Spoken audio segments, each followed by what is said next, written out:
bagong update sa e-gov sa national ID natin. Paano mag ng digital ID, paano mag-upload ng digital ID. Kailangan meron ka ng e-gov apps, guys. E-gov, hanapin nyo lang sa Google, guys, yung e-gov. Hindi nyo alam ganito sa apps, para sa apps.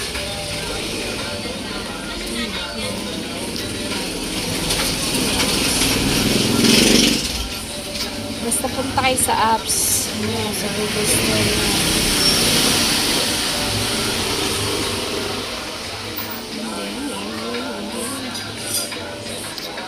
Hanapin ko po eh. Yan, apps.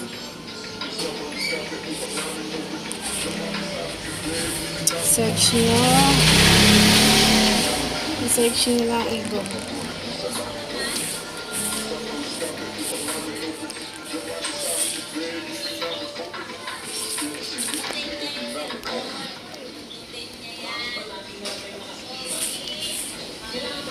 Ayan guys, ayan yung e-gov.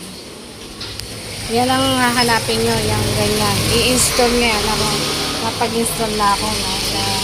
Nalabas na ako yan. Tapos, mag-create kayo ng ano nyo, kailangan may Gmail, tapos meron kayong cellphone number. Tapos, yung Gmail nyo dapat activate. Yun kasi ang ilalagay, guys. So, meron na ako. Ngayon, ipapasok ko yung code. Kapag may account na kayo, ganyan mangyayari. Papasok ko lang yung code.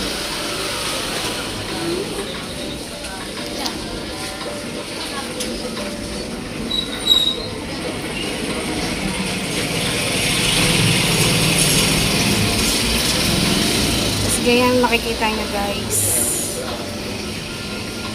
Ganyan ang makikita nyo sa pag magkakaroon na kayo ng account. Tapos paano nga ba ano siya tawag doon, i-upload para makita nyo kung ba nakagawa na kayo ng accounts. Click nyo tong na blue na yan, itong blue, yung mobile ID, click nyo yan. I-click nyo lang, tapos makikita nyo na yun, guys, yung ID nya. Tapos balik pa rin nyo lang.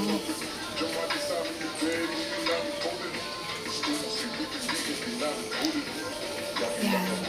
Ganyan lang. Babalik ta rin nyo lang para makita nyo likod. Yan. Yun lang, guys. Madali lang, di ba? Importante may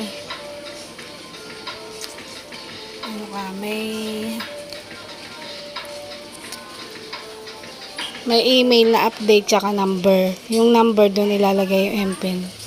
Sana makatulong sa inyo. And don't forget to subscribe my channel. At saka kailangan kayo talaga mismo yung mag-ano, kasi ginawa ko yung sa tatay ko. Siya talaga yung pinano ko. Pero ako gumawa ng account. Sa signature siya talaga dapat. Hindi kayo, guys. Kasi maano yun sa thumb mark. Sa mark nung kamay. Mahalaga meron kang email, update, tsaka number. Kasi ipapasa dun yung PIN number. Ganun lang kadali, guys. Ngayong update ng kuha ng national ID.